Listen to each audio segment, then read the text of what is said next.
રાધનપુર ખાતે આજે બોર્ડની પરીક્ષાનો શાંતિમય રીતે પ્રારંભ કરવામાં આવ્યો હતો। રોટરી ક્લબના પદાધિકારીઓએ વિદ્યાર્થીઓને સુકન કરવા માટે મોં મીઠું કરાવી પરીક્ષાની શુભકામના પાઠવી।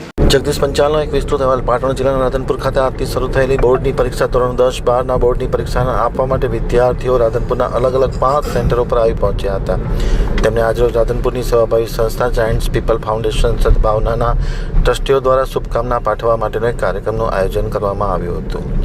સાથોસાથ વિદ્યાર્થીઓને સારું પેપર જાય તેમાં આશીર્વાદ આપી મોં મીઠું કરાવી અને ગિફ્ટ આપવામાં આવી હતી। આ પ્રસંગે રોટરી ક્લબ ઓફ રાધનપુર દ્વારા વિદ્યાર્થીઓને શુભકામના સાથે મોં મીઠું કરાવી કુમકુમ તિલક કરી શુકન કરવામાં આવ્યા હતા। મોટી સંખ્યામાં વાલીઓ અને વિદ્યાર્થીઓ આ પ્રસંગે ખાસ હાજર રહ્યા હતા। પરીક્ષાના પ્રથમ દિવસે વિદ્યાર્થીઓના ચહેરા ઉપર એક અજીબની ખુશી પણ જોવા મળતી હતી। રાધનપુર પોલીસ દ્વારા અદ્ભુત વ્યવસ્થા કરવામાં આવી છે। કાયદો અને વ્યવસ્થાની પરિસ્થિતિમાં કોઈ પણ પ્રકારનો ગરબડ ન થાય તે માટેની વ્યવસ્થા કરી છે અને શાંતિમય રીતે પરીક્ષા કાર્ય પરિપૂર્ણ થાય તે માટે પ્રશાસને પણ અદ્ભુત વ્યવસ્થા કરી છે।